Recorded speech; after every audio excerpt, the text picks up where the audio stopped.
এসবের সমষ্টি মদনী মুজাকরা, মদনী মুজাকরা। আলহামদুলিল্লাহি রাব্বিল আলামিন ওয়াসসালাতু ওয়াসসালামু আলা খাতামিন নবিয়্যিন আম্মা বা'দ ফাআউযু বিল্লাহি মিনাশ শাইতানির রাজীম বিসমিল্লাহির রহমানির রহিম। আসসালাতু ওয়াসসালামু আলাইকা ইয়া রাসূলুল্লাহ ওয়া আলা আলিকা ওয়া আসহাবিকা ইয়া হাবিবাল্লাহ। আসসালাতু ওয়াসসালামু আলাইকা ইয়া নবিয়্যাল্লাহ ওয়া আলা আলিকা ওয়া আসহাবিকা ইয়া নূরাল্লাহ। ফরমানে মুস্তফা সাল্লাল্লাহু তাআলা আলাইহি ওয়াসাল্লাম, যে ব্যক্তি কিতাবে আমার উপর দুরূদ শরীফ লিখবে যতক্ষণ আমার নাম তাতে থাকবে, ফেরেশতাগণ তার জন্য ইস্তিগফার অর্থাৎ ক্ষমা প্রার্থনা করতে থাকবে। সাল্লু আলাল হাবিব সাল্লাল্লাহু আলা মুহাম্মদ। জিকিরুল্লাহ অথবা অযথা সময় নষ্ট করবেন না। জিকিরুল্লাহ করে সময় কাটাবেন, আল্লাহর জিকির করবেন, আল্লাহর পবিত্রতা বলবেন। এই কথাগুলো তো হতেই থাকে, বয়ানও করা হয়, উৎসাহ প্রদান করা হয়ে থাকে, কিন্তু রুটিন বানানো হয় না। অথবা এভাবে বলা যায় এই অভ্যাসটি কন্টিনিউ ধারাবাহিকভাবে চলে না। মাঝে মাঝে মানুষ কোনো ওজিফা শুরু করে থাকে, জিকির আজকারও পড়ছে, কিছুদিন পড়বে, এরপর সে তাসবিহ ভুলে যাবে। তাসবিহ হারিয়ে গেলে মানে যে অভ্যাস বানিয়েছিল সেটি চলে যাবে। এ বিষয়ে কি বলবেন আপনি? জি, যে কাজটি মানুষ সিরিয়াস মনে করে তা পূর্ণ করে ফেলে। আজ ইফতারে অমুক ডিশ খেতে হবে, সিরিয়াস বিষয় তো হয়ে যাবে, এনিহাউ সে পেয়ে যাবে। তো আজ আমাকে এতবার আল্লাহর জিকির করতে হবে, এতবার দুরূদ শরীফ পড়তে হবে, কেউ যদি সিরিয়াস হয়ে যায় তাহলে সে করতে পারবে। মূলত আমরা সিরিয়াস হই না, দুনিয়াবি কাজে সিরিয়াস হয়ে থাকি, নেকির কাজে আমরা সিরিয়াস কম। যে কাজে সিরিয়াস হয়ে যায় সেটি হয়ে যায়। তো জিকরুল্লাহর ব্যাপারেও সিরিয়াস হওয়া উচিত। যখন যখন ফ্রি সময় পাবেন তো অযথা মুখ বন্ধ করে না বসে, হ্যাঁ সে যদি আখিরাতের চিন্তায় মগ্ন থাকে, নিজের পর্যবেক্ষণ করছে সেটি আলাদা বিষয়, অন্যথায় অযথা নিশ্চুপ না বসে কিছু না কিছু আল্লাহ আল্লাহ আল্লাহ এটাই করতে থাকুক, আল্লাহ আল্লাহ আল্লাহ, অথবা দুরুদে পাক পড়তে থাকুক, কালিমায়ে তাইয়্যিবা লা ইলাহা ইল্লাল্লাহু লা ইলাহা ইল্লাল্লাহু লা ইলাহা ইল্লাল্লাহু মুহাম্মাদুর রাসূলুল্লাহ সাল্লাল্লাহু তাআলা আলাইহি ওয়া সাল্লাম, এটা পড়তে থাকুক, আস্তাগফিরুল্লাহ আস্তাগফিরুল্লাহ আস্তাগফিরুল্লাহ, এটা পড়তে থাকুক। কেননা রমজান শরীফে প্রকৃতপক্ষে এই দুটি দোয়া করতে হয়, জান্নাতের আর জাহান্নাম থেকে মুক্তি লাভের, আর লা ইলাহা ইল্লাল্লাহু মুহাম্মাদুর রাসূলুল্লাহ সাল্লাল্লাহু আলাইহি ওয়া সাল্লাম অধিক হারে পাঠ করতে হয়। আর ইস্তেগফার আস্তাগফিরুল্লাহ ইস্তেগফার অধিক হারে পাঠ করতে হয়। এই চারটি কাজ করতে হয়। আল্লাহ পাক আমাদেরকে নসিব করুন। আমি মোহাম্মদ আসলাম আত্তারি আরজ করছি। পুরাতন স্মৃতিগুলো তাজা হচ্ছে। আলহামদুলিল্লাহ, আমিও সম্পৃক্ত ছিলাম মদিনা মসজিদের সাথে। হযরত সাহেব সেখানে বারংবার তাশরিফ নিয়ে আসতেন এবং আপনার দাওয়াতের বরকতে অনেক ইসলামী ভাই আমি সহ দাওয়াতে ইসলামীর সাথে সম্পৃক্ত হয়ে যায়। এভাবে আমারও আসা যাওয়া শহীদ মসজিদে শুরু হয়ে গেল। হযরত সাহেবের দৈনিক কাজ ছিল ফজরের নামাজের পর দরজ দিতেন এবং ইশরাক চাষপুরে ঘরে তাশরিফ নিয়ে যেতেন। একবার হযরত সাহেব আমাকে ইরশাদ করেন, ফজরের পর আমার গলায় ব্যথা, আপনি দরজ দিয়ে দিন। আমি আলহামদুলিল্লাহ মুকাশাফাতুল কুলুব থেকে দরজ দেওয়ার সৌভাগ্য লাভ করি। সেই সময় জামিয়াতুল মদিনা ছিল না, এজন্য সাপ্তাহিক ইজতিমা এবং বাৎসরিক ইজতিমার প্রস্তুতির জন্য দাওয়াত ইসলামী মুবাল্লিগগণ বয়ান করতেন। আলহামদুলিল্লাহ, আমারও চোখ দরজ ইত্যাদি দেওয়ার সৌভাগ্য হয়। এমনিভাবে ফজরের সুন্নতের দরজ দেওয়ারও সৌভাগ্য লাভ হতে থাকে। এখানে আমি হযরত সাহেবের নম্রতার স্বভাবটি উপস্থাপন করতে চাচ্ছি। যেমন পূর্বে আমাদের সাপ্তাহিক ইজতিমা গুলজারে হাবিব মসজিদে অনুষ্ঠিত হতো, আমরা ইজতিমার দাওয়াত দিতাম। কতিপয়বার হযরত সাহেব গুলজারে হাবিবে বয়ান করেন। আমার বয়ান শুনে কিছু সন্দেহ হলো, আমি আপনাকে লিখিতভাবে একটি চিঠি লিখলাম, তাতে ভুল চিহ্নিত করলাম। তো তিনি আমার প্রতি স্নেহ করে আমাকে লিখিতভাবে উত্তর পাঠালেন, আপনি আমার সাথে সাক্ষাৎ করবেন যাতে সন্দেহ দূর হয়ে যায়। আমি নির্দেশ অনুযায়ী সাক্ষাতের জন্য আসলাম। কিতাবঘর, সেখানে হযরত সাহেব উপস্থিত ছিলেন। আমি যখন আসলাম তখন হযরত সাহেব আমাকে একা একটি রুমে নিয়ে যান আর সরাসরি সাক্ষাৎ হলো।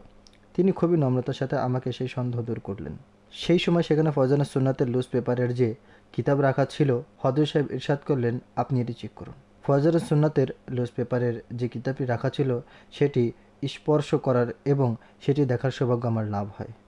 আমার স্মরণ রয়েছে ফয়জানে সুন্নাতের প্রথম দরস 12তম রাত শহীদ মসজিদ খারাদারে মাগরিবের নামাজের পর শুরু হয়। এভাবে হযরত সাহেব আমাদেরকে কাছে ডাকতে থাকেন।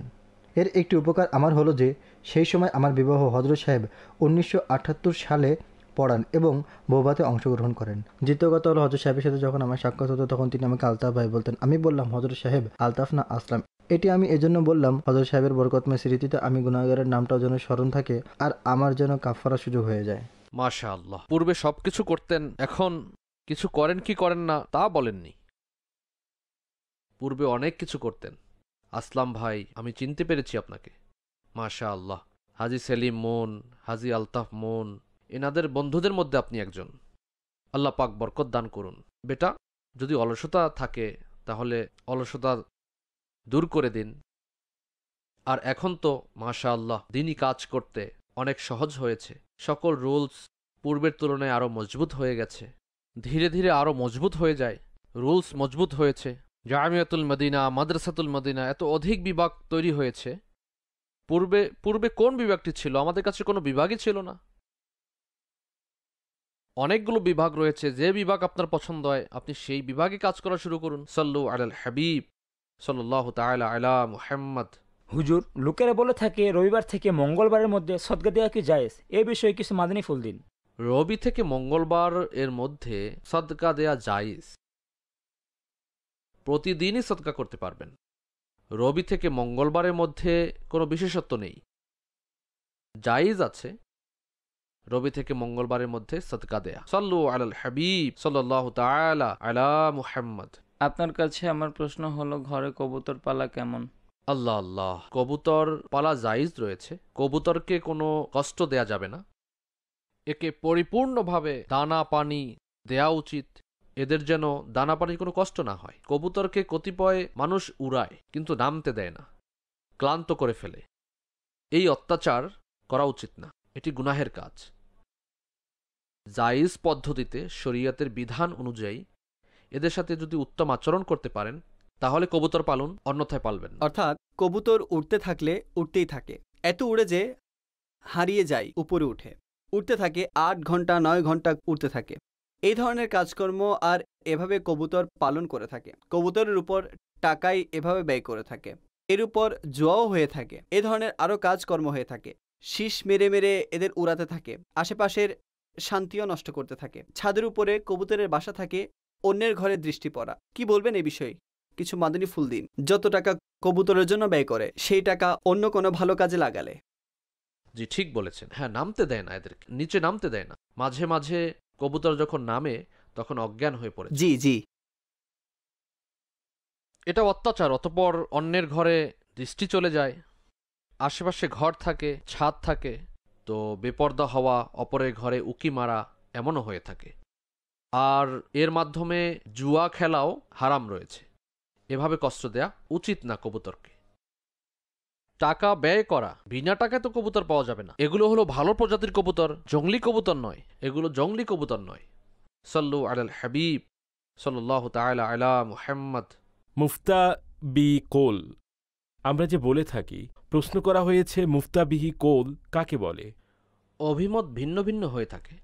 বুজুর্গদের, উলামাদের ভিন্ন ভিন্ন। অর্থাৎ এই মাসআলা এমন হবে, দ্বিতীয়জন বলে এই মাসআলা এমন হবে, তৃতীয়জন বলে মাসআলা হলো এটি।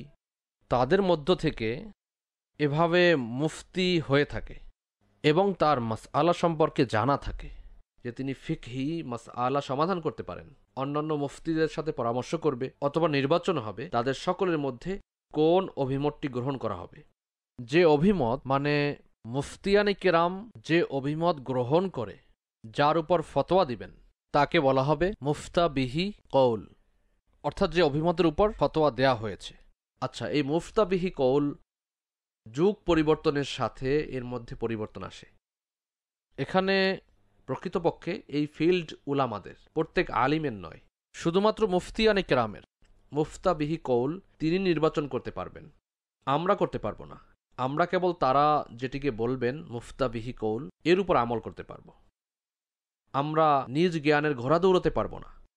অমুক বুজুর্গ এমন বলেছেন, অমুক বুজুর্গ এমন বলেছেন, অমুক তো এমন বলেছেন, আমরা এমন করতে পারবো না। নিজ যুগ অনুযায়ী বলেছেন। সেই বুজুর্গ অমুক প্রয়োজনের কারণে বলেছেন, আসবাবে সিত্তা রয়েছে, 6টি শর্ত রয়েছে, সেগুলো দৃষ্টির সামনে রেখে ফতোয়া দেয়া হয়। এগুলো আপনার আমার কাজ নয়। সেই সময় পর্যন্ত এই ফতোয়া প্রয়োজন ছিল, এখন এটার প্রয়োজন রয়েছে, কাল অন্য কোনো ফতোয়ার প্রয়োজন হতে পারে। এমনটাও হতে পারে মুফতিয়ানে কেরাম নির্ধারণ করেন সেই মুফতি যার এগুলোর দক্ষতা রয়েছে, জ্ঞানের গভীরতা, এভাবে তারা করে থাকেন। এখন কেউ যদি এই কথা বলে তাওরাত শরীফে তো এমন রয়েছে, কোরআনে পাকে তো এমন রয়েছে, তাহলে সেটি কি ভুল? তো ভাই, তাওরাত শরীফ ভুল না, এর উপর ঈমান আনা ফরজ। এক একটি বর্ণমালার উপর ঈমান রয়েছে, আমল কোরআনে পাকের উপর করতে হবে, সেই অনুযায়ী আমল করতে হবে। এখানে এমনটা যে, যাই হোক, সে যুগে যে ফতোয়া দেয়া হয়েছে বড় মুফতিয়ানি কেরাম নির্বাচন করেন, সেই ফতোয়ার উপর আমল করতে হবে। এই বিষয়ে সাধারণ মানুষের মধ্যে যে প্রশ্নগুলো করা হয়ে থাকে অথবা মানুষকে কনফিউজ করা হয়, এই ধরনের কতিপয় প্রশ্ন আমি আপনার কাছে আরজ করব, যেন বিষয়গুলো জানা যায়। আচ্ছা, ঠিক আছে ভাই, নতুন কিছু আবিষ্কার হয়েছে, যেমন উড়োজাহাজ হয়েছে, ট্রেন আবিষ্কার হয়েছে, অথবা এমন নতুন টেলিফোন আবিষ্কার হয়েছে। ওলামায়ে কিরাম বসে গবেষণা করে বলেছেন এটি জায়েজ, সেটি নাজায়েজ। এখন বহু যুগ ধরে এটি জায়েজ, এটি নাজায়েজ হয়ে আসছে, এটি হারাম হয়ে আসছে, ফতোয়াও হারাম। এখন আপনারা বলছেন ভাই সেটি হারাম না, এখন সেটি নাজায়েজ না, এটি আপনারা কিভাবে পরিবর্তন করতে পারেন? ভাই, দিন তো অর্থাৎ পরিপূর্ণ হয়ে গেছে, এখন তো প্রতিটি বিষয় পরিপূর্ণ হয়ে গেছে, এখন নতুন কোনো বিধান আসবে না। এই যে ঠিক আছে, নতুন কিছু আবিষ্কার হয়েছে, আপনি এর উপর গবেষণা করেছেন, এর ঠিক হওয়া না হওয়ার বিষয়ে আপনি কুরআন ও হাদিসের প্রমাণ দিয়েছেন। তবে বহুকাল ধরে, বহু যুগ ধরে শুনেছি এটি হারাম, এটি নাজায়েজ, আর এখন আপনারা বলছেন এটি জায়েজ হয়ে গেছে, এটি হালাল হয়ে গেছে। তো আপনারা কিভাবে, মানে এটি কতিপয় লোক অনেক সময় বলে থাকে, আপনারা ধর্ম কিভাবে পরিবর্তন করতে পারেন? এই ধরনের যে চিন্তা সৃষ্টি হয় মস্তিষ্কের মধ্যে, তাদের জন্য কি উত্তর আপনি ইরশাদ করবেন? হজ ফরজ। জি। হজের জন্য পূর্বে উটে সফর করা হতো, ঘোড়ায় সফর করা হতো, অথবা পায়ে হেঁটে করা হতো। এখন কথা হলো, পরবর্তীতে উড়োজাহাজ জি আবিষ্কার হয়েছে, এতে সফর করা হচ্ছে। এখন কি বলবেন এটিকে? তারা তো বলে পরবর্তীতে যা আবিষ্কার হয়েছে এই বিষয়ে ঠিক আছে, আপনি গবেষণা করেছেন, একটি জিনিস পূর্বেই ছিল না, এখন এসেছে, আপনারা বলে দিন এটি সঠিক, ভুল, এটি দেওয়া ঠিক নয়, নেওয়া ঠিক নয়, ইত্যাদি ইত্যাদি। আমরা দীর্ঘকাল ধরে শুনছি এই জিনিস নাজায়েজ, এটি হারাম, তবে আপনারা বলে আসছেন না না ভাই এটি এখন জায়েজ হয়ে গেছে। যেমন আপনি বললেন অবস্থা পরিবর্তন হলো, মুফতাবি কল। হ্যাঁ, যুগের পরিবর্তন 6টি শর্তের মধ্যে একটি শর্ত। এখানে এমনটা যে আমরা নির্বাচন করতে পারবো না। উদাহরণস্বরূপ, বড় ওলামা ফারুক আজম অনেক বড় আলিম ছিলেন, মুস্তাহিদ ছিলেন। আচ্ছা, সরকার সাল্লাল্লাহু তাআলা আলাইহি সাল্লামের যুগে, সিদ্দিকে আকবরের যুগে মহিলাদেরকে মসজিদে আসা নিষেধ করা হয়নি। মহিলারা নামাজ পড়ত, জামায়াত সহকারে পড়ত। সেটি আলাদা বিষয় যে তারা কোথায় দাঁড়াবে, কিভাবে দাঁড়াবে, সেটি একটি আলাদা বিষয় ছিল। কিন্তু ফারুকে আজম নিষেধ করেছেন কিছু কারণের ভিত্তিতে। এমন হয়েছিল যে অবস্থা পরিবর্তন হয়ে গিয়েছিল। অবস্থা পরিবর্তনের জন্য তিনি মসজিদে মহিলাদের উপস্থিত হওয়া বারণ করেছেন, নিষেধ করে দিলেন যে মহিলারা মসজিদে নয়, নিজ ঘরে নামাজ পড়বে। এখন যারা বেশি জ্ঞানী তারা বুঝেন অসংখ্য মাসআলা বরং রাসূল সাল্লাল্লাহু তাআলা আলাইহি ওয়াসাল্লাম কতিপয় পূর্বে নিষেধ করেছেন অথবা অনুমতি দিয়েছেন। যেমন বলেছিলেন, পূর্বে আমি তোমাদেরকে কবর জিয়ারত করতে নিষেধ করেছিলাম, এখন বলছি করো। এটি হাদিসে পাক, অর্থাৎ রেওয়াত বিল মানা, ওয়ার্ড বাই ওয়ার্ড স্মরণ তো থাকে না। এখন জিয়ারত করো, কেননা কবরের জিয়ারত তোমাদের অন্তরকে নরম করে, চোখে অশ্রু নিয়ে আসে। নিষেধ করেছেন অথবা অনুমতি দিয়েছেন। আচ্ছা, এখানে এমনটা যে সরকার সাল্লাল্লাহু আলাইহি সাল্লামের যুগে সেই অবস্থা ছিল, অথবা খোলাফায়ে রাশিদিন, সাহাবাই কিরাম এর জন্য পূর্ব থেকেই তো বিদ্যমান রয়েছে।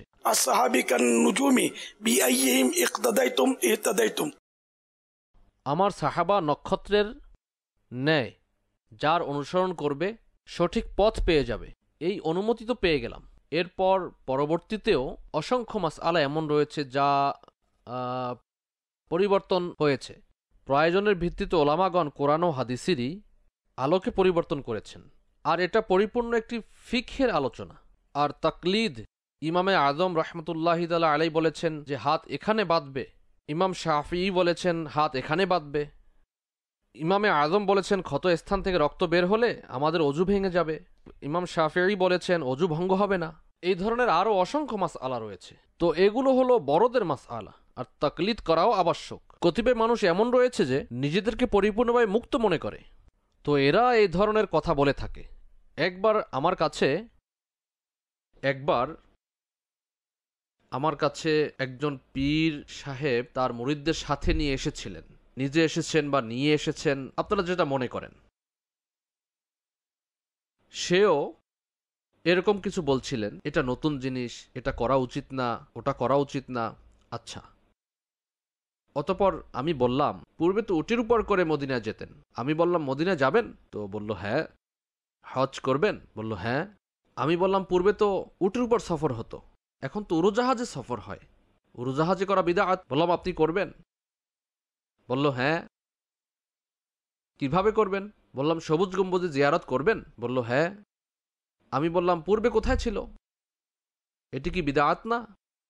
পূর্বে তো এটা ছিল না, বিদআতে হাসানা এটাকে বলবো। সাধারণত বিদআত বললে কোনো কথাকে, তাহলে বিদআতে সাইয়্যার জন্য সাধারণত শুধু বিদআত শব্দটি ব্যবহার করা হয়। এখন এটাও বেচারা হ্যাঁ বলল, অতবার আমি তার সাথে কথাবার্তা বন্ধ করে দিলাম। ভাই, কি কথা বলবো ওই ব্যক্তির সাথে? অজ্ঞ ছিল একেবারে, তার কিছুই জানা ছিল না। এটি দাওয়াত ইসলামীর শুরুর দিকের কথা। আমি যখন গাহুগলিতে থাকতাম, দাওয়াত ইসলামীর আমার মনে হয় 2-4 বছর হয়েছিল, আর সে আমার সাথে সাক্ষাৎ করতে এসেছিল নিজ মুরিদদেরকে নিয়ে। এরপর সে এমন হোঁচট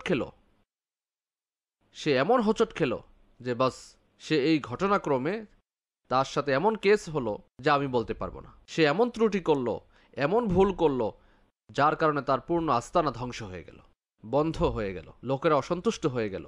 অতঃপর তার কতিপয় মুরিদ আমার কাছে এসে বাইআত হয়েছে। এটিও একটি ঘটনা, অথচ আমি কিছুই করিনি। মানে ঘটনাক্রমে তার সাথে এমন ঘটনা ঘটল, এমন ভুল করলো সে ব্যক্তিটি, লোকেরা নিজেই অসন্তুষ্ট হয়েছিল, নিজেই তার হিসাব কিতাব বেচারার পূর্ণ হয়ে গেছে। এজন্য প্রতিটি কথায় বিবেকের ঘোড়া দৌড়ানো উচিত না। উলামাই কেরাম রয়েছেন আমাদের দিক নির্দেশনার জন্য, তাদের থেকে জিজ্ঞাসা করে নেওয়া উচিত। আমি বললাম না, পরিপূর্ণ নিজের মতো হয়ে থাকে কতিপয় ব্যক্তি, কেবল বিবেকের দাস হয়ে থাকে। এমন এমন কথা তাদের চিন্তাধারায় থাকে, আলহামদুলিল্লাহ আমার এমন ওয়াসওয়াসা আসে না, আল্লাহ করুক যেন নাই। আমিন। আল্লাহ পাকের খুবই অনুগ্রহ রয়েছে, অধিকাংশদের আসে না। কোটি কোটি হানাফি রয়েছে, কোটি কোটি শাফিঈ রয়েছে, কোটি কোটি মালিকি রয়েছে, কোটি কোটি হাম্বলি রয়েছে, আর কোটি কোটি কাদরি, নকশবন্দি, চিশতি সারা বিশ্বে রয়েছে। সারা বিশ্বে রয়েছে। সকল বুজুর্গানে দিন অসংখ্য এসছেন কোথাও না কোথাও থেকে, মানে সম্পৃক্ত থাকেন নিজ নিজ তরিকতের সাথে। সকলেই ভাই ভাই। ইমাম শাফিঈকে মান্য করুক, হাম্বলিকে মান্য করুক, মালিকি হোক, হানাফি হোক, সকলেই ভাই ভাইয়ের ন্যায়। আলা হযরত রাহমাতুল্লাহ আলাইহি বলেছেন, তারা সকলেই আপন ভাইয়ের ন্যায়। তো মাসআলার মধ্যে যে মতভেদ রয়েছে সেগুলো এমন নয় যার দ্বারা আমরা মানে একে অপরের শত্রু হয়ে যাব, এমন নয়। ধর্মীয় বিষয় রয়েছে, জ্ঞানের বিষয় রয়েছে, আর খুবই টাফ বিষয়টি। এজন্য ওলামাদের পিছনে চলা ব্যতীত কোনো পথ নেই। যে ব্যক্তি ওলামাদের পথ ছেড়ে চলবে সে পথভ্রষ্ট হয়ে যাবে। যে লোকেরা ওলামাদের ভালো মন্দ বলে থাকে তারা দেখবেন পথ হারা হয়ে যায়, তারা এদিক সেদিক ঘুরে বেড়ায়, অবশেষে এমন ব্যক্তি জানি না কোন ধর্মে গিয়ে পড়ে। আমি তো ইমাম আহমদ রাজা খান, যিনি খুবই বড় আলিম, 100 বছরে হয়তো এমন আলিম জন্ম নেয়নি, আমি তো তার চাদর ধরে রেখেছি, আলা হজরত রহমতুল্লাহ তাআলা আলাইহি। আর আলহামদুলিল্লাহ তার পিছনে পিছনে কোরআন ও হাদিস অনুযায়ী সকল ফতোয়াই কোরআন ও হাদিস অনুযায়ী রয়েছে, কোনোটি বিপরীত নয়। অন্যথায় হাজার ও লাখ ওলামা তাকে নিজেদের প্রধান মনে করত না। আলহামদুলিল্লাহ। যাই হোক, কথা হলো সকলের উচিত ইমামে আহলে সুন্নাত আলা হজরত আলাইহি রহমাতুর রহমান এর চাদর ধরে নেয়া। ইনশা আল্লাহ আজ্জা ওয়াজাল জান্নাত পেয়ে যাবে। এদিক সেদিক ঘুরে বেড়ালে পথ পাওয়া যাবে না। हमने ठोकर नहीं खाई के परे है दर पर, हमने दुनिया इसी दार के लिए ठुकराई है। आला हज़रत से हमें तो प्यार है, प्यार है। आला हज़रत से हमें तो प्यार है। इंशाअल्लाह अपना बेड़ा इंशाअल्लाह अपना बेड़ा বলা হয়েছে হয়তো তুমি আলেম হও অথবা জ্ঞান অর্জনকারী হও, ভালোবাসা পোষণকারী হও, এ ব্যতীত হইও না, অন্যথায় ধ্বংস হয়ে যাবে।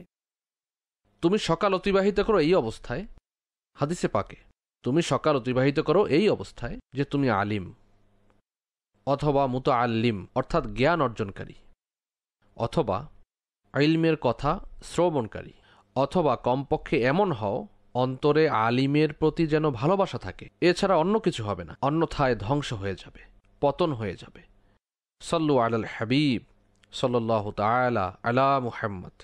কেউ যদি কোরআনে পাকের ভুল তেলাওয়াত করে থাকে, তাকে যদি বলা হয় তাহলে সে অসন্তুষ্ট হয় আর বলে আমি তো শুদ্ধভাবে তেলাওয়াত করছি।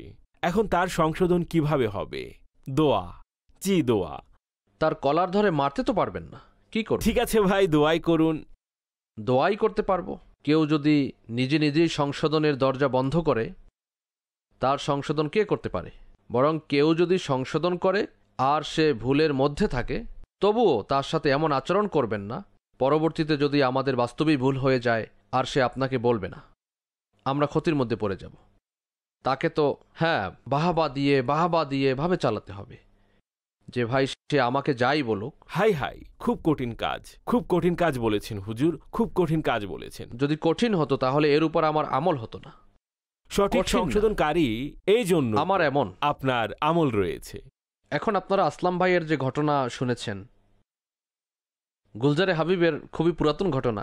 আমি চিঠি লিখেছিলাম, আসলাম ভাই তিনি খুবই সেন্সিটিভ নেচারের মানুষ ছিলেন, বুঝতে পেরেছেন তো। চিঠি লিখালেন আমাকে দিয়ে, আলাদা নিয়ে গেলেন, আমাকে বুঝালেন এবং আমি বুঝতেও পারলাম যে এটি বলেছেন তিনি। আলহামদুলিল্লাহ, আমার এই অভ্যাস আমার পুরাতন অভ্যাস। এরপর যদি সংশোধন করে তার উপর রাগান্বিত হওয়া, ধমক দেয়া, মারামারি করা, এমন করা উচিত না। ফয়জানে সুন্নতের যে পেপার দিয়েছেন পড়ার জন্য, আমার এতটুকু মনে হচ্ছে, এমন মনে হয়েছিল তাকে সামনে বাড়ানো উচিত।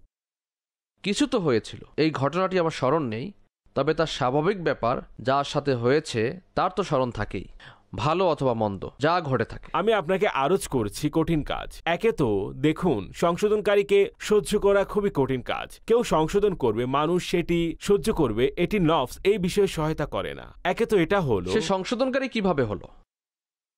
মানে সে তো সংশোধন করলো না। যেমন কেউ আমাকে সংশোধন করলো, আমাকে সংশোধনকারীকে আমার ভালো লাগবে, এটি এত কঠিন কাজ, এটি এত কঠিন কাজ, অর্থাৎ এতই কঠিন কাজ। জি আচ্ছা, কত কঠিন কাজ, অথচ সে সংশোধন করলো, তবুও তাকে সহ্য করা কঠিন হয়ে যাবে। এখন আমাকে ভুল ধরিয়ে দিচ্ছে। এখন তো সহ্য তো দূরের কথা, মানুষ কলার ধরে নিবে যে আমার পিছনে কেন পড়ে রয়েছে, অন্য কাউকে দেখো না, কেবল আমাকেই দেখো। অতঃপর বলবে সে আমার প্রতি বিদ্বেষ পোষণ করে, হিংসা করে, আমাকে দেখে জ্বলে, সে আমার মধ্যে দূরবীন লাগিয়ে বসে আছে, আমার মধ্যে কোন কোন ত্রুটি আছে বের করবে। সে বেচারার ভুল হয়ে গেছে। এরপর তার যার সংশোধন করা হয়েছে, সে যে গুনাহের দরজা খুলে নিজের উপর এবং অন্যের উপর সহ্যের বাইরে চলে যায়। এটি কিভাবে অর্জন করা যাবে, এটি আমি আপনাকে আরজ করছি। সকলে এমন করে না, যারা করে থাকে সকলে এমন করে না, তবে বাস্তবেই সাধারণত এমনটা, অর্থাৎ এটি আমাদের ন্যায় মানুষ বলে থাকে, এটি সাধারণ মানুষের সমস্যা নয়। আমরা নিজেকে নিজেই জানি না কি মনে করি। এত বছর কিতাব পড়েছি, অর্থাৎ অভিজ্ঞতার ঝুরি। আরে এভাবে নয়, অভিজ্ঞতার মাধ্যমে আমার চুল সাদা করেছি। আমরা এভাবে বলি, জুমা 8 দিন হয়েছে মৌলবীদের সংস্পর্শে এসে, এখন আমাকে বুঝাচ্ছ। আমরা এমন করে থাকি। আমরা যখন এমন করি তখন আমাদের সংশোধনের দরজা আমরা নিজেরাই বন্ধ করে থাকি। বাচ্চা যদি প্রজ্ঞাপূর্ণ কথা বলে শোনা উচিত। সেদিনে ইমামে আজম আবু হানিফা রহমতুল্লাহ তাআলা আলাইহি সম্পর্কে এই বর্ণনাটি রয়েছে। একবার কেউ আরজ করল, আল্লাহকে ভয় করুন, পরে গেলেন আল্লাহর ভয়ের কারণে। আমাকে বলা হচ্ছে, আমি নির্ভীক হয়ে গেছি।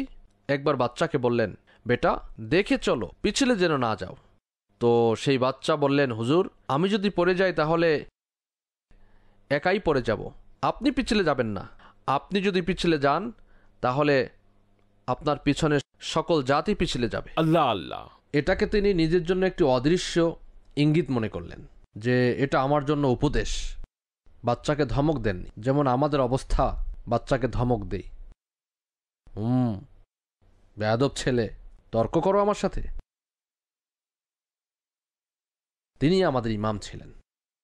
আল্লাহ আমাদেরকে সংশোধন গ্রহণ করা তৌফিক দান করুন এবং নিজ সংশোধনকারীর প্রতি অসন্তুষ্ট হওয়া থেকে বাঁচাক। যদি কেউ ভুল ধরিয়ে দেয়, কনফার্ম ভুল ধরিয়ে দেয়, সে আমার যে ত্রুটি বলেছে সেটি কনফার্ম ভুলই হয়েছে। এখন আমরা তাকে কোন পদ্ধতিতে এক্সপ্লেন করব বা বুঝাবো? আপনি আমার যে ত্রুটিটি বলেছেন সেটি ভুল ছিল। কেমন সুন্দর, ভালো ও নম্র পদ্ধতিতে তাকে এই কথাটি বুঝাবে যে এখন কি বলবো? অবস্থান বুঝে বলতে হবে তাকে, মাশা আল্লাহ, আপনার সংশোধন করার আগ্রহ, মারহাবা মারহাবা, সংশোধন করতে থাকবেন। তবে এই যে কথাটি রয়েছে, এই দেখেন, হ্যাঁ, কিতাবে এই কিতাবে লেখা রয়েছে, তাকে স্যাটিসফাইড করবেন, স্যাটিসফাই। পরবর্তীতে খেয়াল রাখবে যদি আমার দ্বারা ভুল হয়, কারণ আমি মানুষ ভুলের ঊর্ধ্বে নয়। আল ইনসানু মুরাক্কাবুম মিনাল খাতাই ওয়ান নিসিয়ান, ভুল ত্রুটির সংমিশ্রণ। মানুষ কম্পাউন্ড, মিক্সিং, যাকে এত কিছু, তখন কিভাবে স্মরণ আসবে? যখন কেউ আমাদের ভুল ধরিয়ে দিবে, তখন রাগ, শয়তান মাথায় চড়ে বসে সংশোধনকারী থাকবে, আর আমরা থাকব। আল্লাহ তৌফিক দান করুন। বাস্তবে সংশোধনকারীর অবজ্ঞা করার যে আন্দাজ রয়েছে না, এটি ঠিক না।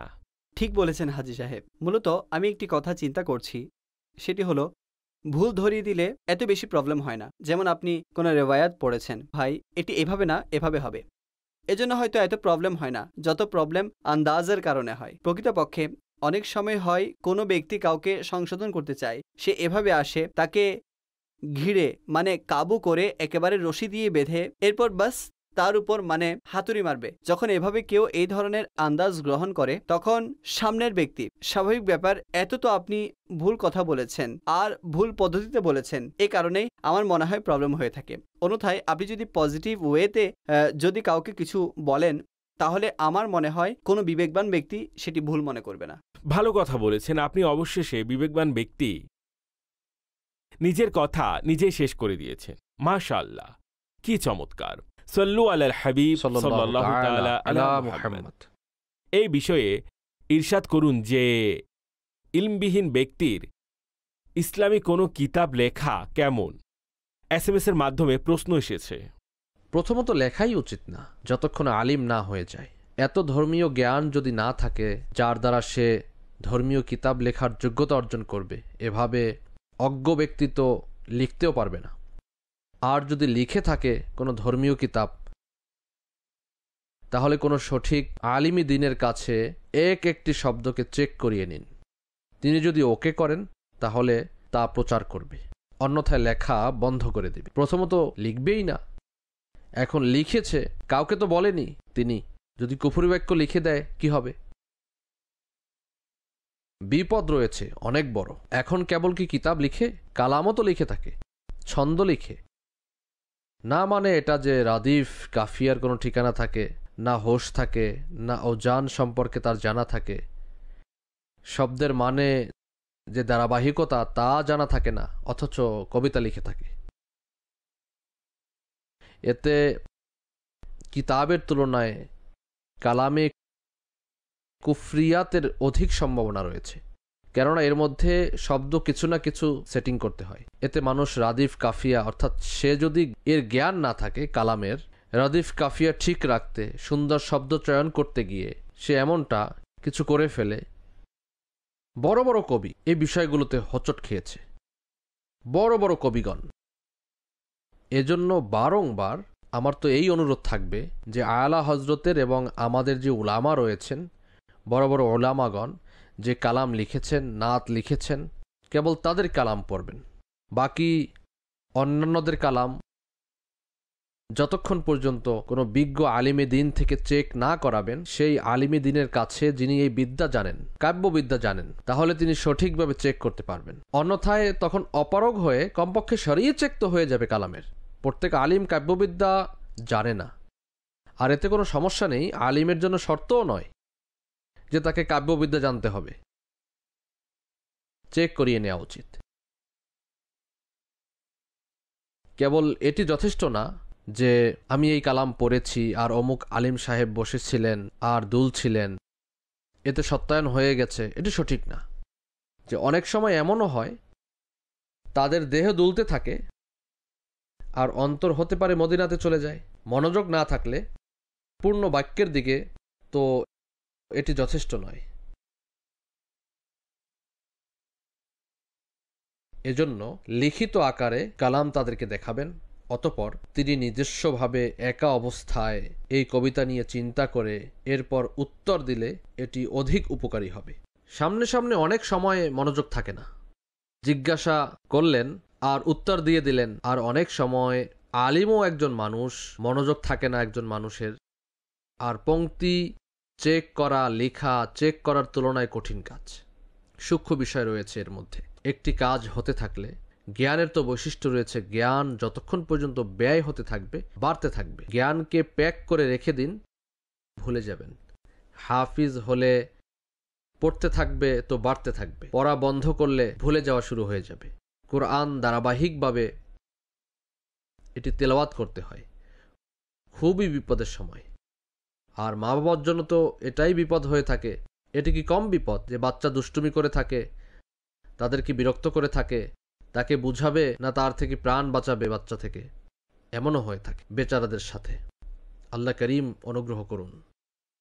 এমনটা যে তাকে ধর্মীয় কিতাবাদি অধ্যয়ন করার জন্য দেয়া, আর এই বাচ্চা যদি যে মুখস্থ করছে কোরআনুল করিম যেই পারা, তা যদি পড়তে থাকে পূর্ববর্তী সবক পড়তে থাকে, আর মা বাবা তাকে যদি বলে তুমি পড়ো, প্রতিদিন এত পারা পড়বে যত সে পড়তে পারে। এখন মাশা আল্লাহ এমনও তো রয়েছে যে রমজান শরীফে এক শিক্ষার্থীর ব্যাপারে আমি জানতে পেরেছি মাদ্রাসাতুল মদিনার, যে সে 2 দিনে কোরআন খতম করেছে 15 পারা পাঠ করে। জামিয়াতুল মদিনার এক শিক্ষার্থীর ব্যাপারে জানতে পেরেছি যে তিনি প্রতিদিন 15 পারা আজকাল সে পাঠ করছে, রমজানে পাঠ করছে। যাই হোক, মন তো খুশি হবেই, মাশা আল্লাহ। আল্লাহ পাক দয়া করুন, সেজন্য ধারাবাহিকভাবে পড়তে থাকে। আচ্ছা, 15 পারা যদি না পড়ে তাহলে না পড়ুক, মঞ্জিল যদি পড়তে থাকে তবুও মদিনা মদিনা, আর খুবই মজবুত হয়ে যাবে। আর সওয়াবের কাজ, প্রতিদিনের কাজ। এ বিষয়ে সাধারণ মানুষকে বলা উচিত না। সাধারণ মানুষ প্রশংসার মালা গাঁথবে, দোয়ার জন্য বলবে, মানে আপনি নিজেকে নিজে সামলানো কঠিন হয়ে যাবে। আমার এমন বিপদ রয়েছে, মানে আমরা বিপদে পড়ি না। 15 পারা আমরা কি পড়ে থাকি? তবে অন্য কারণে ধর্মীয় বিষয়ে বিপদে মানুষ বাবা তো করছেই না।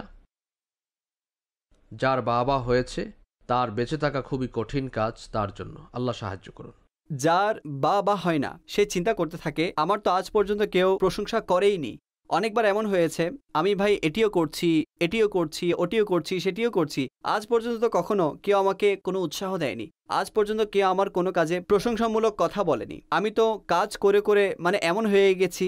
এমনও হয়ে থাকে যেমন কেউ দান অনুদান একত্রিত করছে, এভাবে বলে আমাদের মাদানী পরিবেশে রয়েছে। নেকি করলে পরিবার আজ পর্যন্ত আমার কোনো প্রশংসাই করেনি যে আমার ছেলে খুবই ভালো ছেলে। তো এই বিষয়ে কি বলবেন? প্রশংসা কখনো করা কি উচিত না? তা ঘরে হোক বা ঘরের বাইরে যেখানেই হোক না কেন। কখনো প্রশংসা না করাটাই ভালো, প্রশংসার স্বাদ পাবে না, বেঁচে থাকবে। সে তো প্রথমত এজন্য কান্না করছে আমার প্রশংসা কেন করো না। সে বলবে না, হয়তো তার জানাই থাকবে না। যদি কখনো কখনো প্রশংসা করেন তাহলে বারংবার তার ইচ্ছা হবে যে প্রশংসা করুক আমার। যাক, বাচ্চাদের উৎসাহ প্রদান মা বাবা নেকির জন্য তো কমই করে থাকে। দুনিয়াবি হিসাবে যদি লেখাপড়ায় কেউ ভালো হয় অথবা কোনো ভালো কাজ করলে তার প্রশংসা করে থাকে, কোনো ডিশ রান্না করা হয় তার জন্য বাহ হয়ে থাকে। বাকি এখন কোরআনুল করিম রমজান শরীফে 2-4 পারা পড়লে জানাও থাকে না মা বাবার।